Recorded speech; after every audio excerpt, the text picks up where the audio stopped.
The very first piece of content we created, I believe, was actually for our factory, because the factory was, not being all that responsive. I mean, footwear factories have people reaching out to them to start things all the time. And it wasn't until we created this like a 60-second spot and sent it to them. They're like, whoa, this is different. And this is exciting. And then from that moment on, things started to pick up a lot faster. I remember that video. Yeah. And when you look back, we go back to look at these things now. It's just it's eye-opening, to say the least. We are here because we know the outcomes in our lives are within our control. That taking absolute ownership of how we eat, sleep, train, think, and connect with each other is how we'll optimize our health and happiness. That chasing excellence is how we grab hold of what is possible. Our mission is to live on the run, always chasing, never stopping. Welcome back to another episode of Chasing Excellence. How are you, Ben? Good, Patrick. Thanks. Today we are joined once more by another friend of yours. Why don't you introduce the individual sitting between us? So this is Marcus. Marcus is one of the founders of NOBULL. NOBULL, the shoe and apparel company that's kind of taken a little bit of the CrossFit space by storm. So I'm super excited to have Marcus on because I am also one of the founders of the space. And when this kind of this thing that we started together, I didn't know what it was that we were creating. You certainly did. Maybe we changed paths a little bit, but I knew I wanted to be a part of you and Michael, the other co-founder, because I could see what you guys were doing, what you guys had envisioned, and the excellence that oozed out of you guys. So super excited to have you on here. So hopefully we can pull out some of what those what that excellence looks like. Let's begin maybe at the beginning. Marcus, how do you know Ben? How did this relationship start? And then we'll work our way into the beginnings of NOBULL, and we'll sort of see where the conversation goes from there. Great. So first of all, thank you for having me. This is I'm really excited about it. I'm very curious to see where all these things go. And you're going to have to reel me in periodically because I may just start going off on all sorts of stories. So very excited to be here. So Ben and I met in 2010. I don't know if you actually remember. I remember you walked. I remember. I know the exact story. Yeah. So my kind of my CrossFit journey began here at CrossFit New England, and I was in the startup space at the time, and I either eat right and train hard, or I don't do either. And my wife was pregnant with our second daughter, 6 months pregnant. I went into a startup and just stopped eating right, stopped exercising, all those things. And one morning, hurt my back, like putting on my socks, something like that. I was like, oh my God. And literally called into the office, said, I'm not coming in today. Came to CrossFit New England, walked in, and Ben said, how are you? I said, I'm not doing well. Sign me up and basically tell me what to do. And, after a few months at CF&E, I started to kind of the competitive juices started to flow, and I started to feel really good. There was at the time, I think they started a 90-day paleo challenge, and I was just like all in on that.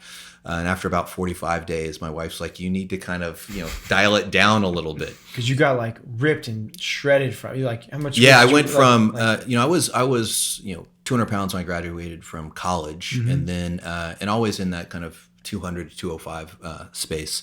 At that time when I came in, I was almost 230.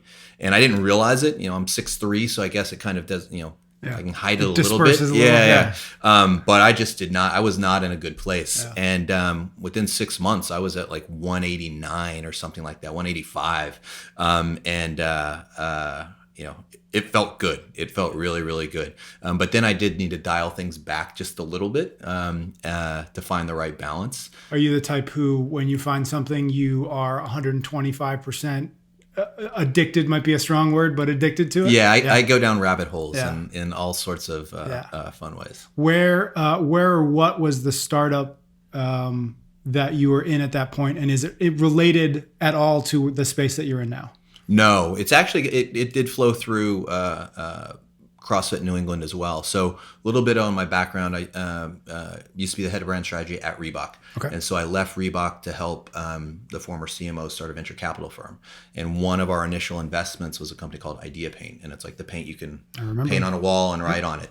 And that's the very first time I met Ben was just through Idea Paint. So Idea Paint was here at CrossFit New They England. came in and painted a wall, and Marcus came in and was like, cool, this is cool. Wow. Oh, this is cool. Oh, this is kind of cool.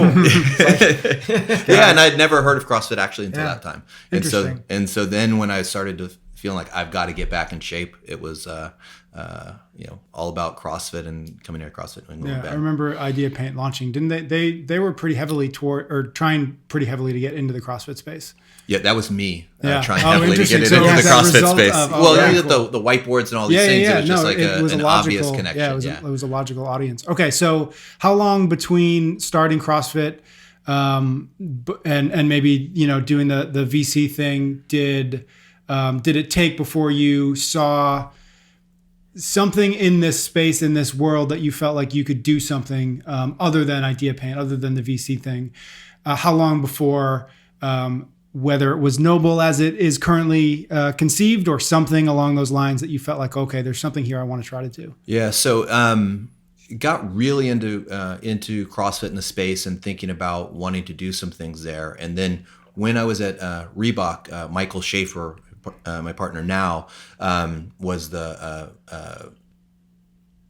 creative director there, so responsible for footwear and apparel design globally. Yep. And Michael and I would get together. We'd have breakfast on a monthly basis talking about what it would be like to start something. And we both kind of started the CrossFit journey around the same time. So he really got into it. I really got into it. And probably around 2012 is when we thought, like, if we don't try it now, we won't, and we'll regret it. But Michael had a non-compete at Reebok, so we didn't start in that space. And so that's actually, we had the idea for a training brand, but we launched a marketing design agency with the idea of launching our own brands out of it and helping clients with similar needs. Yep. And that's actually when we came to talk to Ben. We said we have this kind of wild idea. It wasn't called NOBULL. We didn't know what it would be. And Ben said something that really stuck with me, which is like, he's like, I don't know what this is going to be, but I believe in you and Michael and would love to be a part of it. And so those early days, that's like 2014 probably. Man, I'm trying to place it. What's funny is I didn't really, until you just told that little story, I didn't realize that you came here and I was coaching you. Yeah. Yep. And on the flip side, I was a coach at Reebok. So I was coaching Michael. I didn't even know. And so it's just like kind of this little triangle. Yeah. So I coached at Reebok and helped start up the gym there. Oh, okay. And I was coaching him there as well. And it's like, I didn't even realize until you said we started our CrossFit careers together at the same time. The reason he started was because I was there as well. So that's really interesting. Yeah. But yeah, you, that little collaboration of these different training brands and the ideas where there was the idea for like a surfing company, which was, I remember that. The idea was to speak to the surfers that were being not spoken to. It was all about, just the West Coast and how there's so many surfers that are these hardcore, East Coasters and Great Lakers and people that surf through the winters. And it was, I was like, don't know. And then there was the idea create a synergistic kind of sister training brand. And I was like, okay, but I believe that whatever you guys put your effort into is going to, you can see it, certain people ooze excellence, and it's like, you can see it and you know it's going to happen. But I was a little hesitant of which of these ventures that they go towards are they going to get most excited about. So I just wanted to be a part of whatever they were creating. And then as the whole thing developed, it became really evident, and Marcus speaks to this better than I can, about where the opportunity was inside the CrossFit space and the training brand. Yeah. Before we get to that, I'm really curious. You said something that's interesting maybe to unpack, which is that some people ooze excellence. What does that mean?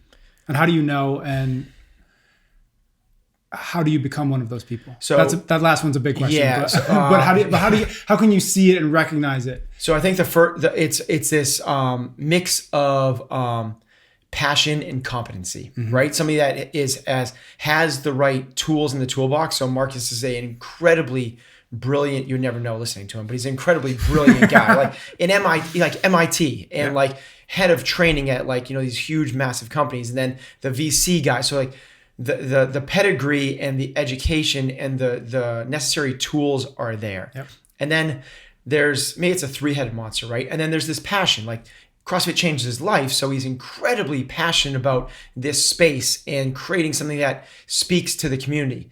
And then the third one, which is maybe the most overlooked and something that is just this level of like, the word that pops in my head, and I wish there was a better one, is like common sense, right? Just like this idea of like you can, you have your feet on the ground, you understand different aspects of it. It's not academic, and it's not just pure love and passion, and I ooze and bleed, CrossFit and fitness. It's this level of combining those three things. And that's certainly what the NOBULL team was bringing across the board, because Michael's the same way. Michael's this brilliant creative mind and loves the fitness space as well, and is also just this super cool.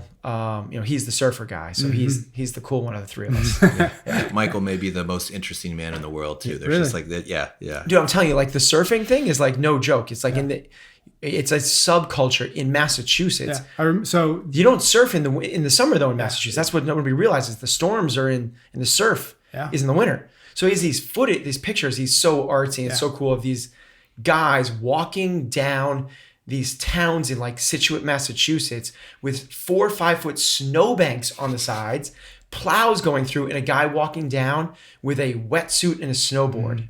It's like this misplaced thing that it's so cool. Yeah, no, I came across that effort at Again Faster because we tried to produce a video about him doing that thing. About Michael? Yeah, about Michael and the brand. I didn't know that either. Right? It didn't go very far because I think it was just hard to schedule and hard to, Yeah. and the kid who I was having do it was like, he just got cold a lot. So it was just like, it was a great idea and the visuals were but it didn't, the visuals pull are it off. incredible. Yeah. But anyways, that's how I was familiar with that. Similar question to you, because I know that you guys are very like-minded. When somebody, what Ben was saying about sort of that balance between passion, intellect, and common sense, which I think is a good way to put it.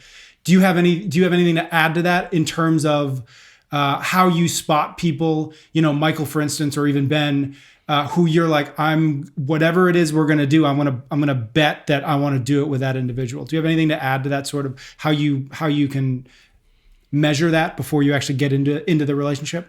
I think it starts with the gut, like you're just a gut feel and a connection, right? So, Michael and I, from the very kind of beginning, like when he was interviewing at Reebok, and he was at Reebok a while back, and then was at a BMW and Puma, a few other places. But when he came back, I was already at Reebok, and even in the interviewing process, we just connected. And there was just something there in terms of the way we saw the world and talked about it.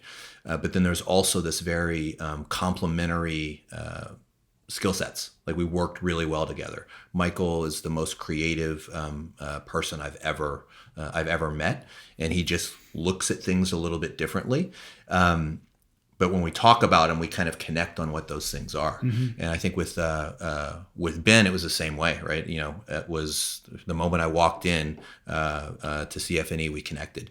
And it's one of the things, to this day, whenever I'm out here, we'll always, after the 6:30 class, we'll work out a little bit and talk. And we talk about, everything from training to nutrition to life to family to all these things. And we're pretty much always on the same page with these things. Yeah. And I think exposing each other to, different thoughts or different areas and all these things. And it's super complementary. And Michael and I are the same way. So it's just like, you talk about people who build you up. I have kind of that relationship with these guys. I'm reminded of a quote from Peter Thiel, who you guys may know. He's a huge VC guy. And in his book, I'm paraphrasing, he says effectively that the most important thing when starting something is the people you start it with.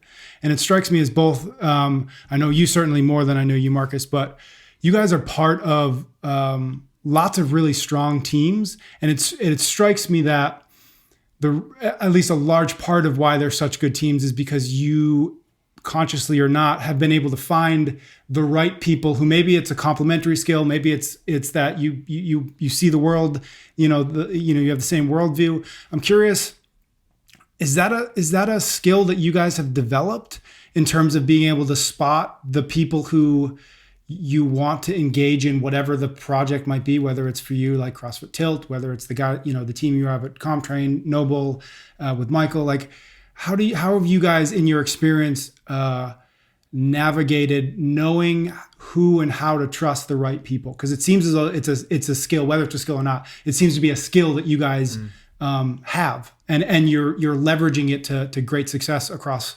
lots of different areas. So I think it starts with trust, and it doesn't always work out. But when it does work out, I think that it can be really powerful. A perfect example would be Todd on our team, who was the first person that we hired at NOBULL. Actually, before NOBULL, back in the agency and with the Surf brand. And we trusted him, and we gave him lots and lots of room, and he delivered time and time again. And so the things that he's accomplished, in the last, he joined us in, I think, 2013, that he's accomplished in the last 6 years are very much a big part of the success of NOBULL.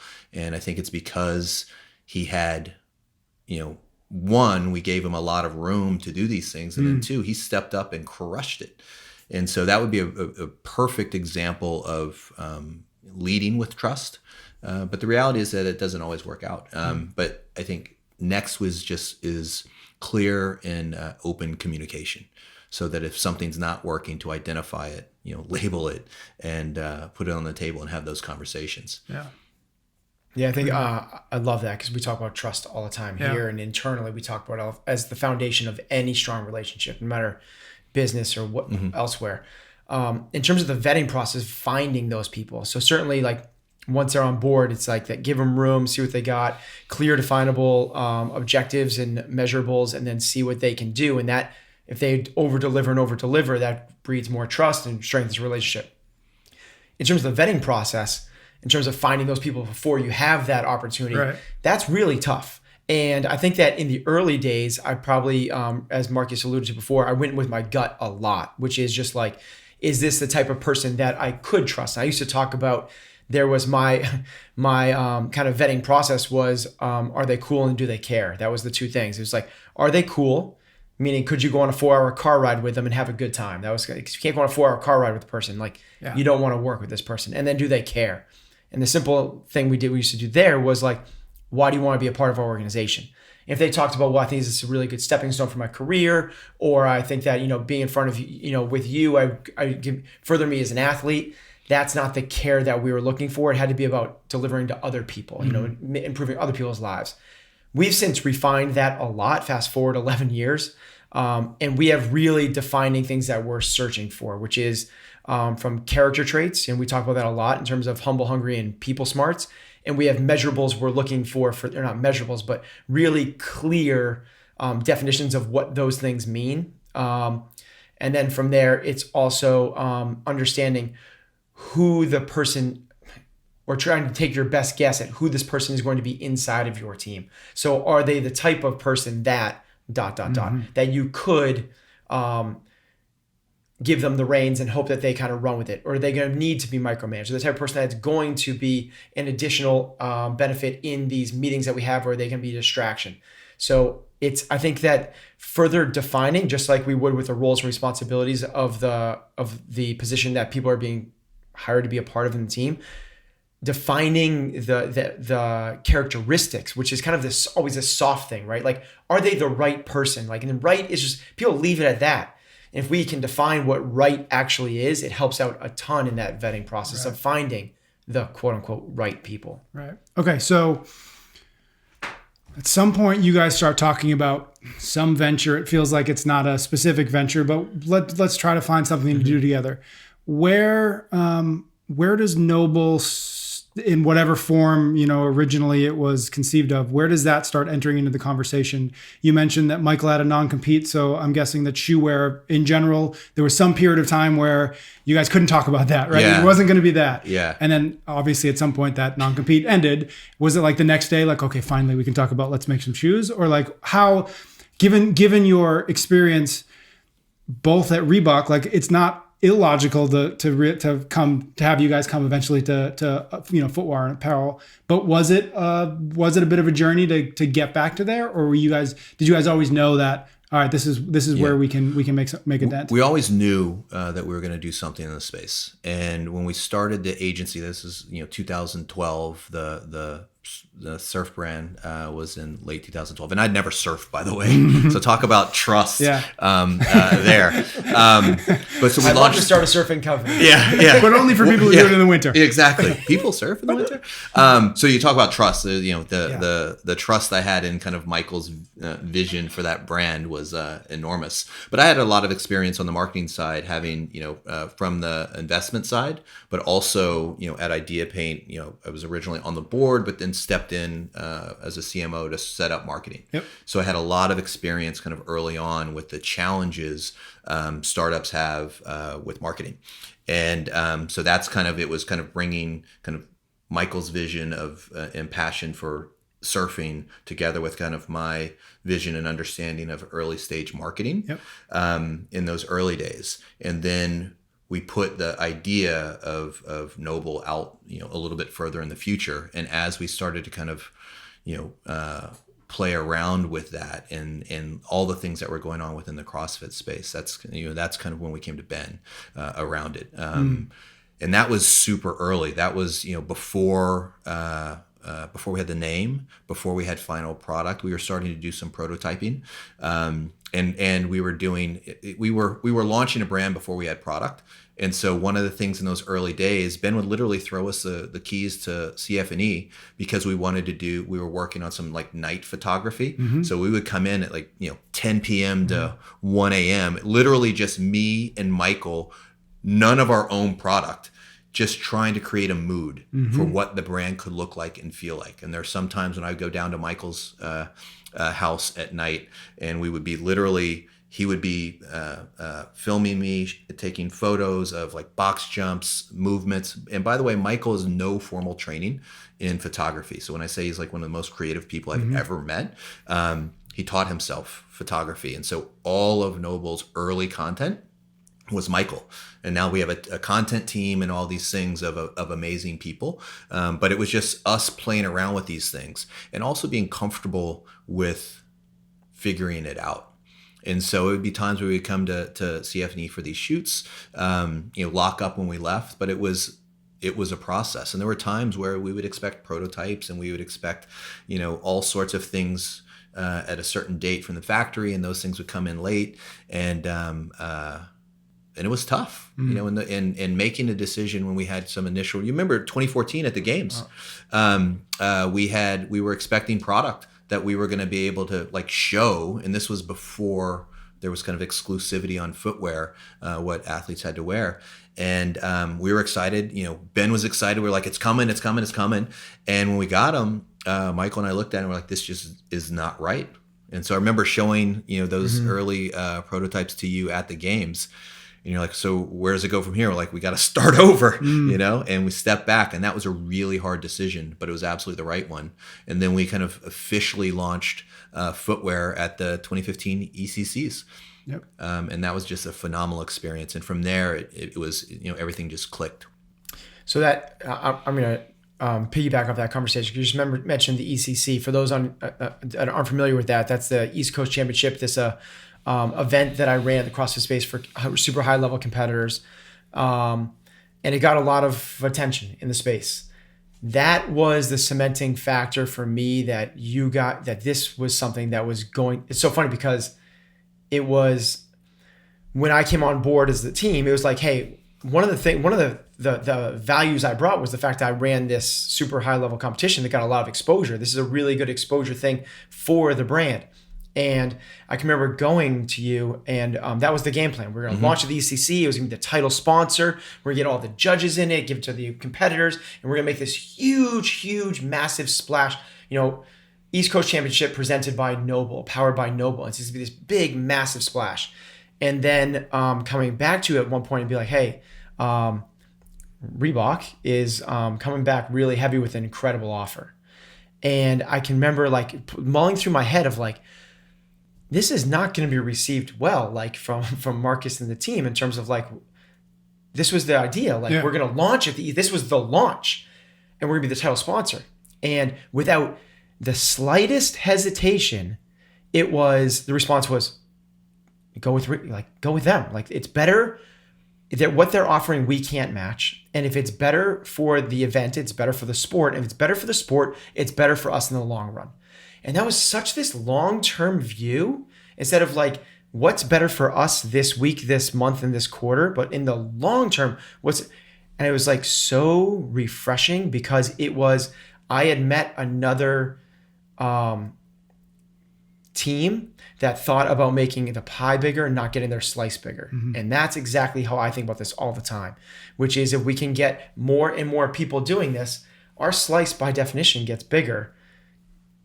It's not about me trying to steal from the next person. And that was such a cool thing to, I was like, wow, they get it. Mm-hmm. Super cool. You mentioned something, Marcus, that I think might be an interesting conversation, but you mentioned that you spent some amount of time building a brand before you had a product. Not a lot of people do that. The ones that I think in the CrossFit space who have tried to do that have ultimately failed, because they never figured out what the product was that they were trying to build a brand for. But how did you think through that? How did you do that in a way that you were building the right brand before you had the product? Does that make sense? Because a lot of people think that, okay, I have the product now and let's do marketing on top of it, right? But this is flipping it in completely and saying, we need to have an ethos first, and then we'll put the product in where it fits. But how did you think through that? How did you do that? Yeah, so it really came from the name. Once we had the name NOBULL, it became this filter that guided everything. And it's, the whole mentality, about being a brand for people who train hard and don't believe in excuses. It is, with the product, we try and keep the product simple so it performs with you, the way you need it to, and nothing else. And it was, once we had that, then we could start to set that kind of that mentality, and it drives content, it drives everything else. So even with the content in the early stages, before we even had product, we were able to do that. And then it was like, Michael being very creative in the way he shot things so that you wouldn't see, the shoes that I was wearing, but it would just set a tone. So you wouldn't necessarily see what the product was, but you could feel it. And that's where, and we did a lot of it out of necessity, because once we started working on it, we had kind of in those early days a timeline, like we thought we were going to be launching, at the games in 2014. And so, but we didn't have products. We started to set the stage for it. And then when that was clear, it wasn't going to happen and it was going to be delayed even more, then it was like forced us to get even more creative around the way that we talked about the brand, the mentality. The very first piece of content we created, I believe, was actually for our factory, because the factory was, not being all that responsive. I mean, footwear factories have people reaching out to them to start things all the time. And it wasn't until we created this like a 60-second spot and sent it to them, they're like, whoa, this is different. And this is exciting. And then from that moment on, things started to pick up a lot faster. I remember that video. Yeah. And when you look back, we go back to look at these things now. It's just it's eye-opening, to say the least. But that's where it was out of necessity. And then, again, with this is going to be a reoccurring theme about like Michael and his creativity. He just sees things differently. And we were forced to do some of this stuff, and it worked out really well. I want just that idea of, because you keep on saying like Michael thinks of things differently, and he certainly does. I don't want to undershadow how differently you think of things and approach things differently. And I would love, so to me, like, NOBULL is almost like a disruptive brand. So the traditional model for selling shoes is you create, a huge amount of inventory, go to these retail outlets, and third-party sellers sell your shoes for you. And you kind of flip that model upside down, which was, let's create really, and you, by the way, you have to have tons of SKUs, tons of different, like, here's the running shoe, and here's the 9 running shoes, here's the basketball shoes, and here's this. Essentially, NOBULL came out with and kind of launched, like, there's the training shoe, and that was the shoe. And then you did incredibly short, limited runs that was sold online. So it was kind of like the opposite approach. Where did that, innovative approach come from, if you even thought of it as innovative? And I guess, how has it worked and shaped NOBULL? And then is that still what's going on today, or is there something else in the works? Yeah. So a lot of things, I think, with most entrepreneurs come out of necessity. So desperation. Yeah, exactly. So with it was, we wanted to develop a relationship with our customers, with the community, and we believe in the community and the customers. And to your point earlier about the ECC, about us saying, if that's the right thing to do, for the event, and then do it, we'll fully support that. We believe that, right? We believe in doing things to be helpful to the community.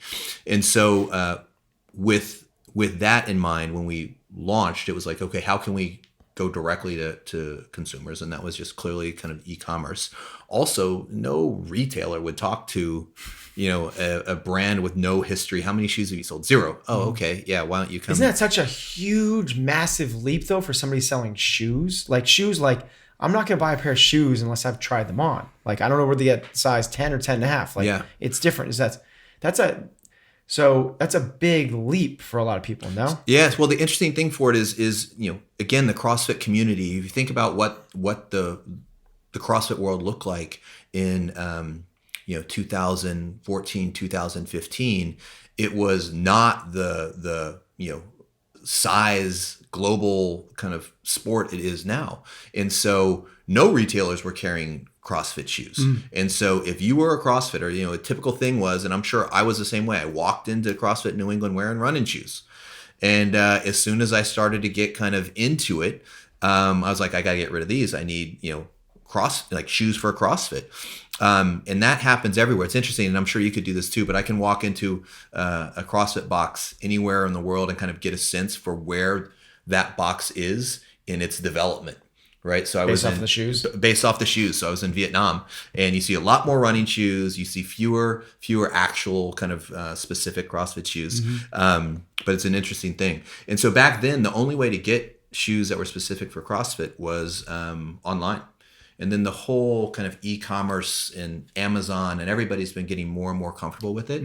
But it's been an amazing space for us to launch into. And we were very fortunate around the timing of all these things. A few years earlier, and then there wouldn't be the e-commerce platforms. Like we're on Shopify, there would not be that type of infrastructure. You would be a tech company launching footwear, right? You'd have to build out your own website.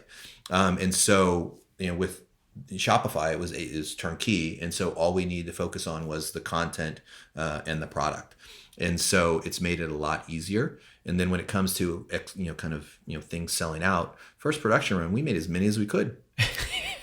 That was how we determined it. Necessity. Yes, exactly. How many can we make? Let's make that many. Okay, and then they sell out immediately, and then you do it again, and it sells immediately. Then you kind of like.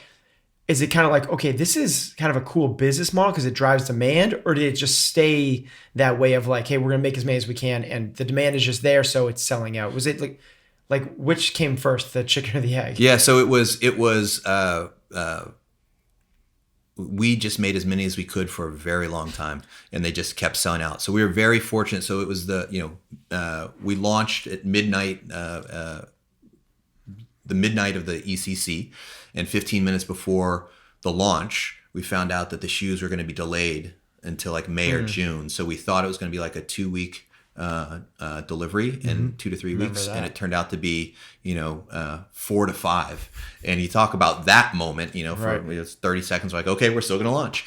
And at 12:01, sales started to come in. And it was just, unbelievable. I'm like getting goosebumps thinking about it now. It was incredibly exciting. Yeah. And we were sold out before it was produced.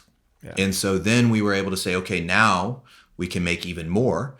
And we got into this kind of flow. As long as we were setting proper expectations and meeting them, people were believing in what we were doing. And it was amazing, absolutely amazing to see. In a previous episode, Ben and I talked about marketing and branding. And one of the things I made a joke of at the end, because we started talking about NOBULL a little bit, was that starting a shoe company it seems to me as logical as starting like a cola company, right? It's like good luck, yeah. Right?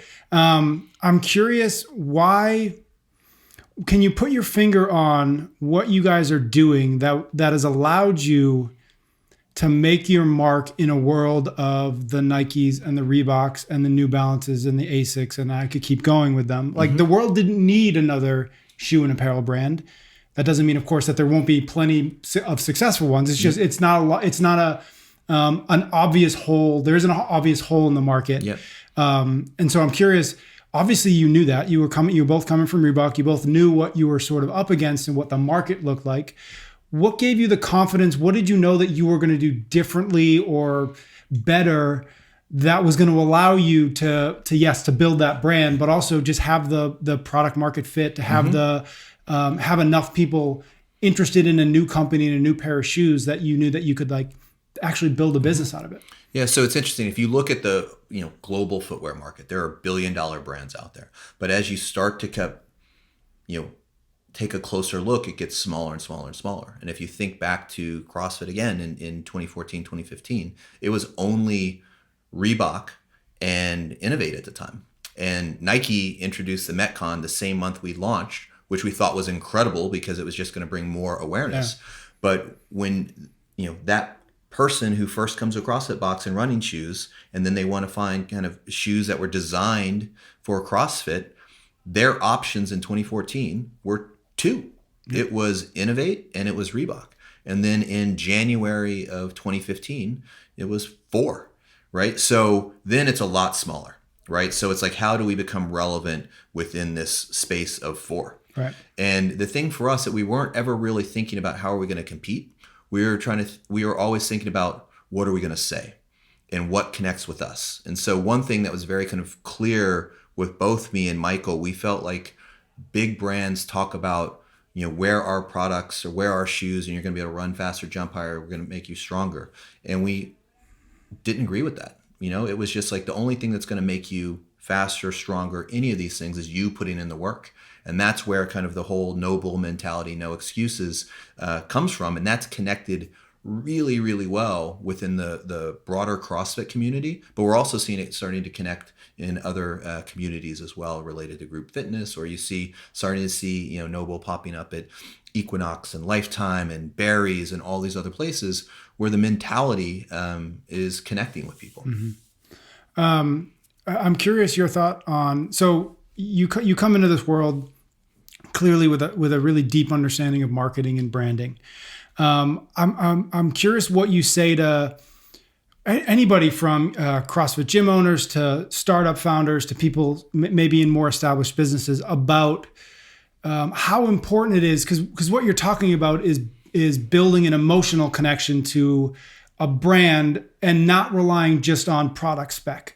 And I think when I look out at the world, the businesses that struggle to me are the ones who think that pointing to the product spec is going to be the answer to all their prayers, right? And what you're saying, and we went back, we go back to this notion of building a brand before you had a product. You couldn't point to the specs on your shoes because you didn't have any yet, right? So I'm curious what you say to people in positions who are, need to balance this idea of creating the best products in the world. And Ben, I'll throw it to you too, because, thinking about the gym or thinking about CompTrain, creating the best product you can build, but that not being enough. Or like, how do you think about, okay, yeah, we're going to do the best product we can, but that's not enough. We have to do X. We have to put this on top of it. We have to infuse it with emotion, right? What do you say to people who are struggling to figure out, like, how do I do that? I thought I just had to make the best app that I could make, but it's not working.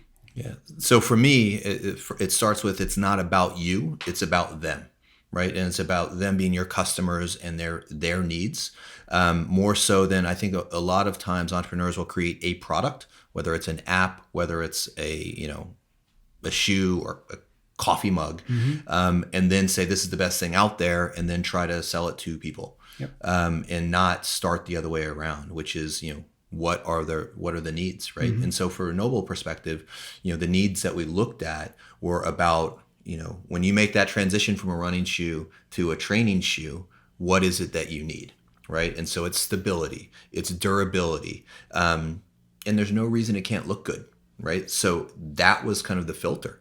And so we went looking for materials like the upper on our training shoe, Super Fabric is a highly durable material. It's a military grade material. Makes a lot of sense for everything that you'd be doing in CrossFit, from rope climbs and other things. It's super stable for the Olympic lifting that you do in that. So it came from a purpose around what the needs were going to be. And then we talked about it in kind of ways that were in line with the NOBULL mentality. Mm-hmm. Ben, how do you think about that? How do you think about what else needs to be there above and beyond? I think about CompTrain. Like, yes, you have to have the best programming you can. Mm-hmm. ... Whether it's CompTrain or it's the gym, where I think it comes down to connection, and the people that you're speaking to feel like you get them. And if you're messaging it appropriately, again, as Marcus just said, if you're messaging it about you, there's no connection. Mm-hmm. No one's really excited about going out to lunch with somebody that just constantly talks about themselves. They want to find out about you. And if you speak to them and their needs, as Marcus alluded to, that's where the connection starts with. And I particularly like the idea of whether, overtly or like alluding to the fact, like, hey, we realize this isn't for everybody. I think that when most brands talk about the product, it's like, it's ubiquitous. This is for everybody and everybody needs this because it's the best. And when you talk that way, people tend to tune you out because that's not the case for most things, certainly not special things. If this is special, it's got to be special for me. So this kind of underlying kind of message that this just might not be for you, but if it is, oh boy, like you are really going to like this because you are one of us. And if you can talk to people and they understand like that you understand them, that's when there's a stronger connection. Mm-hmm. I'm curious, as we start to wrap up this conversation, what have been the biggest learning opportunities, learning experiences for you as you guys start to continue to evolve NOBULL and grow it? Where have you, what big things do you know now that you didn't know when you started? That is a great question.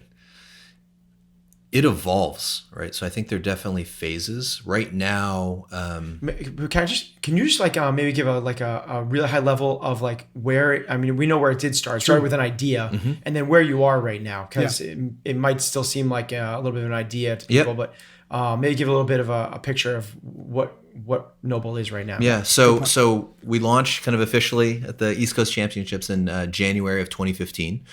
Focus primarily, or at the time exclusively, on the CrossFit market.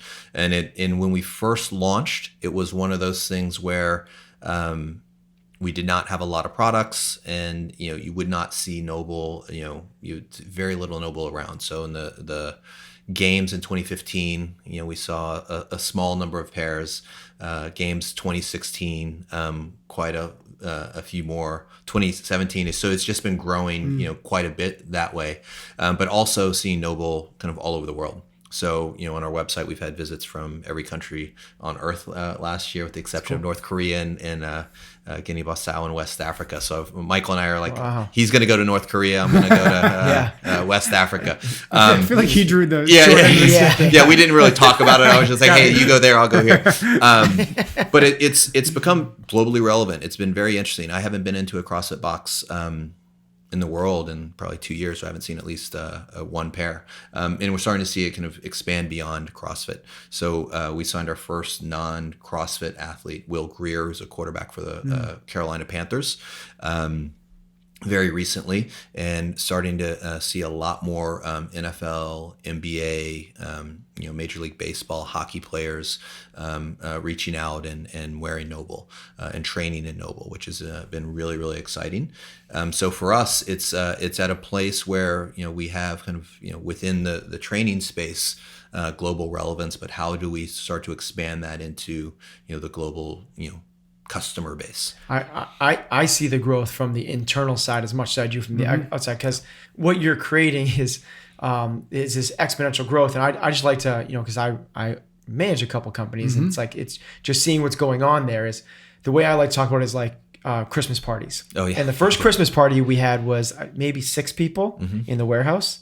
And the next one was at the restaurant in Hingham, and that was probably like 12 to 15 with spouses. And So it was like very, like, and then the next year, the next year was this past year? No, there was one in between there maybe. Yeah. But there was at like in the high 20s, and then the last 6 months, it's doubled in size again. And now you're how many employees now? So that's a great way of looking at it. So we're right around 60. We're at a point where I always don't know because there's so many people starting. Just in reference that like Christmas was 6 months ago, and they were at 25. Right. So it's like you doubled in size in the last 6 months. Yeah. So in 2015 when we launched, the only full-time NOBULL people were me, Michael, and Todd. Mm-hmm.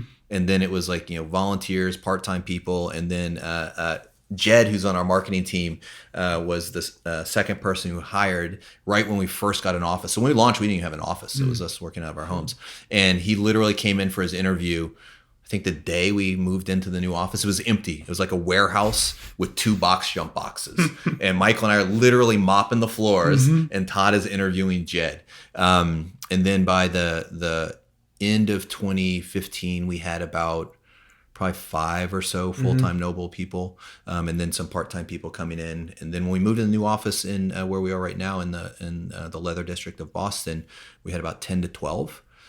So really in the last 14, 15 months, it's just exploded. 5x. Yeah. And so, and we're continuing to hire. We're getting into retail. So we've got a store in Soho, store here in Boston. We're doing a pop-up in the Seaport, opening a pop-up in LA at some point this summer, Miami in the fall.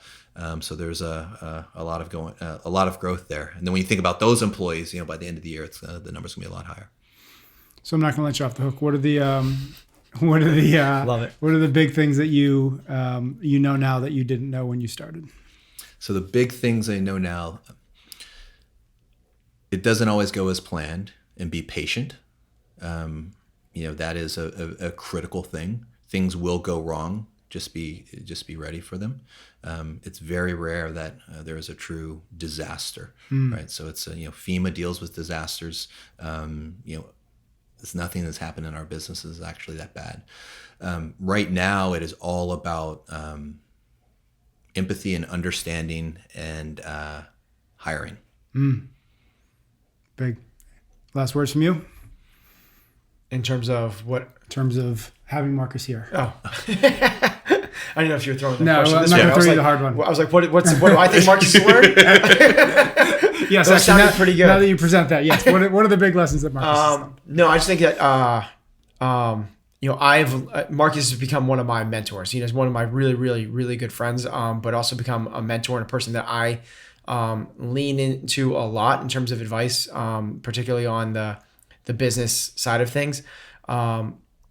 And having you as a resource to go to for so many different things, particularly number one in the branding and marketing world, like the way that you have just systemized, there's the marketing funnel, but then you pull that out in the way that you just talk nonchalantly about, well, it's all about, average client value. And you take that and how much does it cost to produce the next, and so it's so amazing to have you as a resource to learn from. And I am so excited for the next little phase and iteration, because I feel like we're about to enter like NOBULL, like maybe I don't know if it's 2.0, but I feel like we're in such a different world than we were just a year ago. So it's really cool to be a part of. Right. Awesome. Sounds like we should have Marcus on again soon then. Yeah. It'll be a different world in a year. All right. For sure. Well, thanks for having me. The feeling is absolutely mutual, Ben, for sure. Very cool. Awesome. Thanks, guys. Thank you. You can get every episode of Chasing Excellence wherever you listen to your podcasts or on YouTube. Until next time, thank you for listening.